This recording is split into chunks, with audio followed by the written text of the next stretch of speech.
We just had a conversation now looking at the safety of children. There's also another case that's being reported that two cousins were kidnapped in Brits this morning, and we look at the effectiveness, of the response time in such of these matters. How important is it that the works get underway immediately, and where do investigators begin when it comes to piecing together the information? Let's now speak to Chad Thomas, our IRS forensic investigator. Let me thank you so much for your time, Chad. I mean, we just had a conversation with two activists, and they were looking at, the importance of communities looking after children, the protection and all of that, but also mentioning the kidnap cases and how some of the families are dealing with this, and particularly when it comes to trying to solve them themselves. But how important is the response time, especially after your child has just gone missing?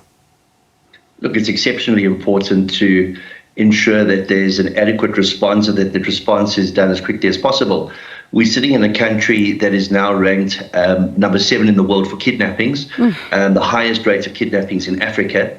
16,000 reported kidnappings in the last year, according to a report released earlier this month, of which 85% of those kidnappings are women and children. So it's a massive problem that we have in South Africa. We need to start looking at proactive measures to prevent this from happening, and of course, putting in measures from a reactive perspective to ensure that there is a coordinated response should a kidnapping take place. And let's talk about what constitutes then an effective response from an investigative perspective. Well, it needs to involve the authorities. The authorities are the lead investigators in any serious or violent crime. And one thing kidnappers will always tell you is don't report this to the authorities. It could be worse for the person that we've kidnapped. That's the complete opposite of what you should be doing. The authorities have the means and the tools available to them to be able to assist in a kidnapping. And they've even gone as far in terms of the South African Police Service's crime intelligence component to establish a dedicated kidnapping task team. So it's very important that the authorities are made aware immediately. There's this misconception in South Africa that if somebody's missing, you need to wait 48 hours. That is nonsensical. It doesn't exist. It's not on our law books. If there's any suspicious circumstances over a missing person, you have to report it to the authorities immediately. And SABC have now set up specific guidelines for their members to follow should a person be reported as either missing or kidnapping. And kidnappers, we often see, have varied, motives. What are the most common?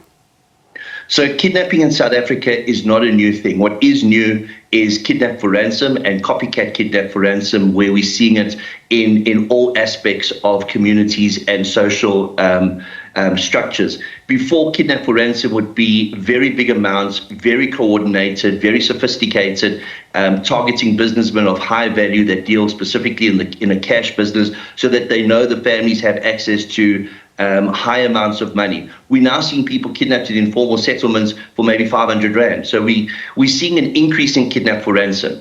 There's also express kidnappings, which are on the increase in South Africa, and this is because we hold so much information on our cell phones. They want the information of your online banking. They want to be able to create a situation where you are held captive and they can use your biometric dual authentication or dual factor authentication login particulars to drain your bank accounts of money. Then, of course, there's people that are kidnapping during the commission of other crimes. For example, a person may be kidnapped because the person wants their car, but they want to see whether that vehicle is fitted with some other tracking device and hold that person hostage. At times, they also take those people to filling stations and other places where there are ATMs, and they force them to withdraw money from their accounts. So we have a whole array of kidnappings in South Africa, from kidnap to ransom, to kidnappings that we call express kidnappings, which I just mentioned. And then, of course, you've got your GBV kidnappings, where partners are held against their will and they're exploited sexually or they're assaulted. And when it comes then to, some of the families, because we're in conversation with Dr. Shaida Omar from the Teddy Bear Clinic, she says that some of the families, choose to deal with these cases privately and end up paying the ransom because they simply don't want to get authorities involved. Is it advisable for them to be paying, this ransom that would be demanded? It's such a catch-22 situation. People who are moneyed and have the ability to pay the ransom will do so. But that creates a situation where more people are going to be kidnapped because the kidnappers realize that this is a very fruitful type of crime to commit, and it's less dangerous than CITs. There's no explosives involved, etc. So it's a situation where the authorities would discuss with the families how to negotiate, and they have experts in terms of kidnapping or hostage situations that can deal with these type of situations. We are seeing that a lot of ransoms are being paid, and we do know that a lot of cases aren't being reported to the authorities even after the ransoms are being paid. This affects the statistics, this affects the resources that should be made available to this ever-increasing crime. So it's vitally important to involve the authorities, because all it does is aid and abet these kidnapping syndicates to grow even bigger and stronger, and for themselves to obtain further intelligence and resources to commit more and more kidnappings. And Chad, there's something else that also becomes another layer to this conversation, the stuff that, some parents post of their children on social media. How dangerous is that as well?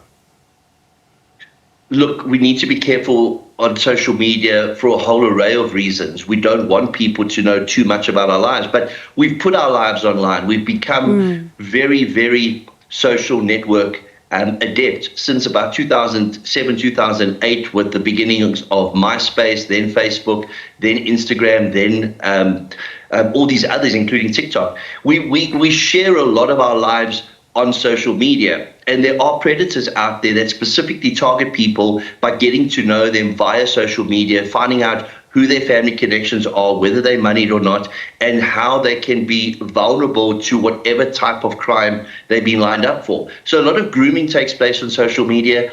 Fraudsters groom people for advance fee scams, there's romance scams, and of course if you're a moneyed individual and you're showing your family, you're showing off your cars, etc., you are putting yourself at risk. And that's why you need to ensure that your social media is restricted to those friends and family closest to you, and that your settings aren't necessarily public but private.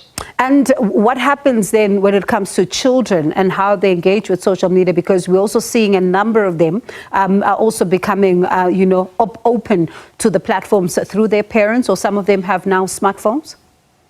Yeah, this is a massive concern. We saw a growth in America of child grooming syndicates. They groom children, and those children are led astray. They don't know who they're communicating with. They think they're communicating with somebody of their own age, somebody of their own gender that they've befriended, and eventually this person grooms them to the extent that they want to meet with them. And at this point in time, that child is either trafficked, exploited, abused, assaulted, or kidnapped. So it's very, very important that we teach our children from a very young age to be very open with their parents about their social media use, and that the parents have some or other monitoring tool.